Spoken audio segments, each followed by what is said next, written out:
Hello everyone, and welcome back to my channel. Today, I wanted to tell you about some of the strangest disappearances to come out of East Tennessee. The region sits in the path of the Appalachian Mountains and is home to Great Smoky Mountains National Park, which sees more visitors every year than any other park in the U.S. East Tennessee has seen its fair share of disappearances, many of which have been solved over the years. Others remain unsolved, some with reasonable explanations. But there remains a select few that have left investigators and families of the missing at a complete loss. A case of this kind that you may remember is that of Dennis Martin, the 6-year-old boy that seemingly vanished into thin air while on a trip to the region with his family in 1969. While one could devote endless videos to Martin's extremely bizarre disappearance, it is perhaps the most well-known story of its kind to come out of the area. And in relation to the missing 411 phenomenon, it's difficult to find a case that has been more thoroughly discussed. So today, I wanted to share with you some more recent and lesser-known disappearances to occur in East Tennessee, beginning with the case of Daniel Dewey.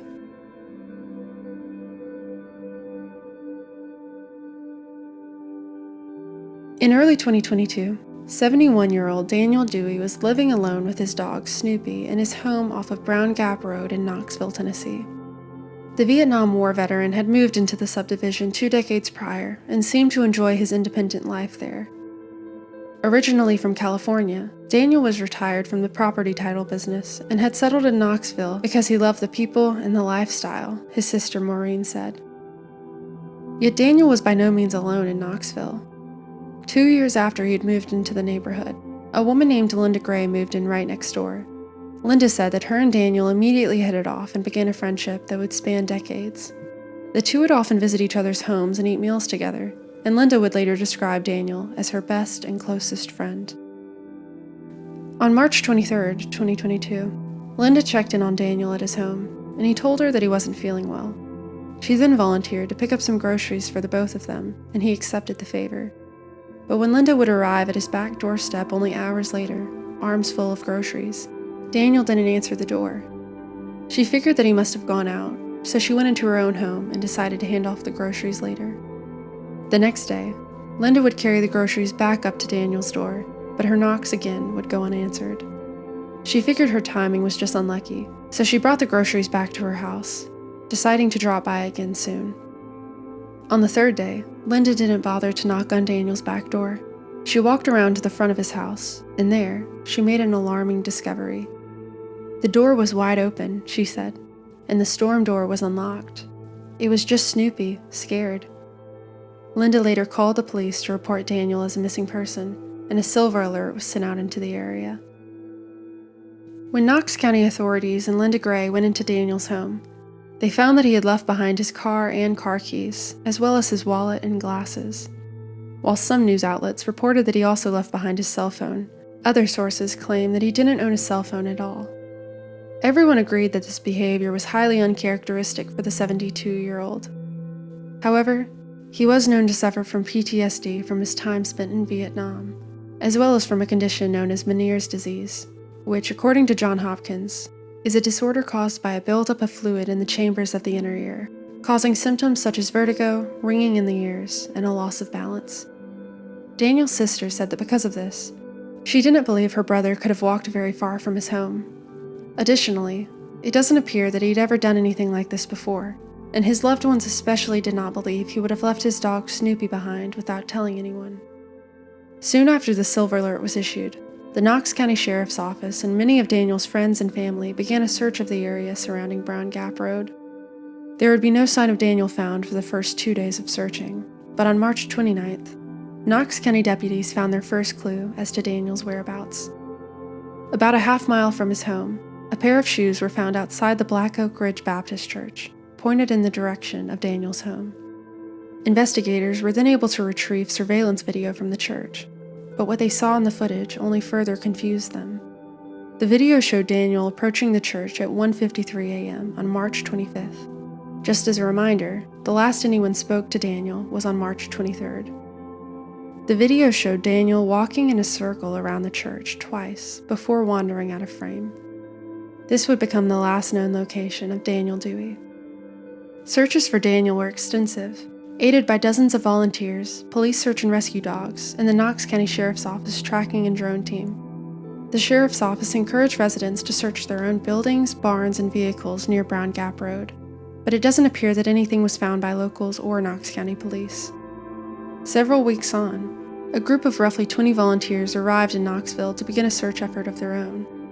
The group, called Search 22, painstakingly searched the half of a quarter-mile radius surrounding Daniel's home, believing that something must have been overlooked by initial searches. Yet despite leaving no stone unturned, nothing new was found. About Daniel's last known movements, we can assume he walked to the church by way of Brown Gap Road, which, without any lights or shoulder to walk on, would have been extremely dangerous for an older man at 2 a.m. Because the full security footage is unavailable to the public, we don't know exactly what direction he departed the church from, but it seems unlikely that he would go into the dense wilderness that runs parallel to Brown Gap Road, as it was too steep in most places for a man in his condition to enter.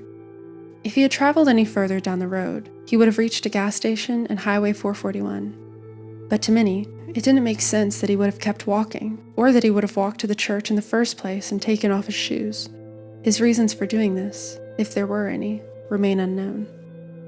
Daniel's family has described this whole situation as a horror movie, adding that they have no leads and still no idea of where Daniel could have been headed in the early hours of the 25th. As of April 2023, it has been just over a year since Daniel went missing, and the $50,000 reward for information leading to Daniel's whereabouts remains unclaimed.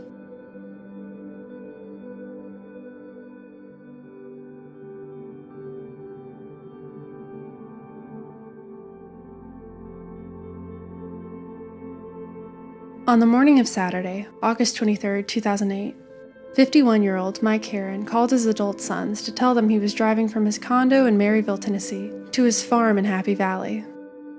Sitting on the northwest border of Great Smoky Mountains National Park, the rural community had a population of only about 500 in the year 2000. Mike Hearon had grown up in the town on his family's 100-acre farm, and it appears that when he had time off from his job in home construction, he enjoyed helping his family with the farm's upkeep.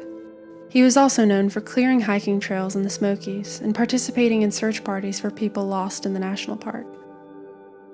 That morning, he drove to one of his son's homes and loaded a lawnmower onto his trailer. Mike's children said he always made a point to tell them when he was going to work on the farm, since he wouldn't have any cell phone reception there. After picking up the mower, Mike drove to his childhood home on Bell Branch Road, and from there, we know that he parked his car at the road's dead end and left his keys, wallet, and cell phone inside the truck. This was unusual behavior, as some of Mike's friends that lived nearby said he normally unhitched the trailer on the road before driving his truck closer to the house. Yet unlike many times before, Mike would instead leave his car and trailer on the dead-end road and climb aboard one of the farm's ATVs. We know this because around 11 a.m. that day, Mike's neighbors reported seeing him drive an ATV back up Bell Branch Road and said that they exchanged waves. Unbeknownst to his neighbors, this would be the last known sighting of Mike Hearon. Saturday and Sunday would pass without any word from Mike, but this didn't begin to alarm his sons until Monday the 25th. That day, Matt and Andy had work plans with their father, so when he wasn't answering their calls, they began to worry and decided to drive out to Happy Valley to check on him. Andy later said, "We've never had a situation where we might not know where he is for a day or half a day," and added that the fact they even had to drive somewhere to get in contact with their father was out of character for him. When Matt and Andy arrived at the property, they were alarmed to see Mike's truck and trailer sat unmoved on the road from where he had left it 2 days prior. They took a quick look around the house and found that all of his valuables were still there, but the only thing missing was one of the ATVs.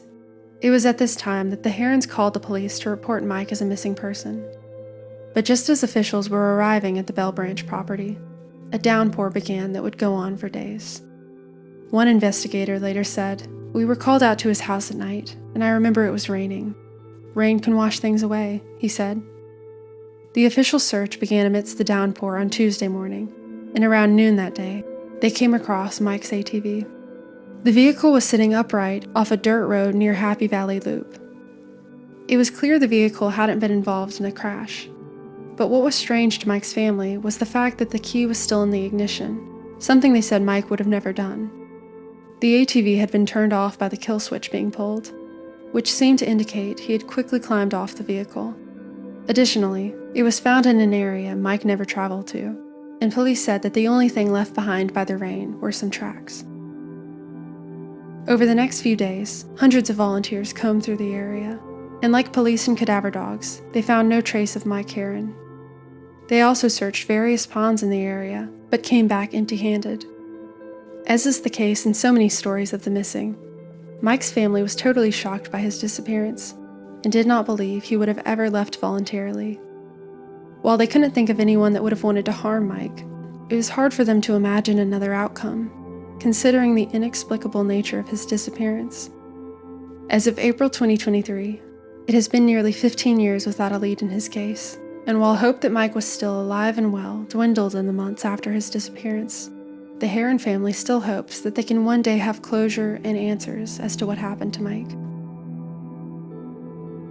I would love to hear your thoughts on the strange cases we covered today, and because the disappearances of Daniel Dewey and Mike Hearon are only two of many to come out of East Tennessee in recent years, I will likely be making a follow-up to this video. If you have any specific cases from this region you would like me to include, please let me know down in the comments.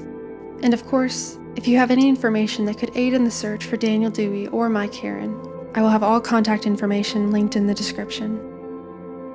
Thank you so much for watching this video and for all of your support. I appreciate it more than you know. If you have any requests as far as future stories or topics to be featured on this channel, feel free to leave me a comment or send me an email, which I will have linked below. I hope you have a blessed day, and as always, stay safe.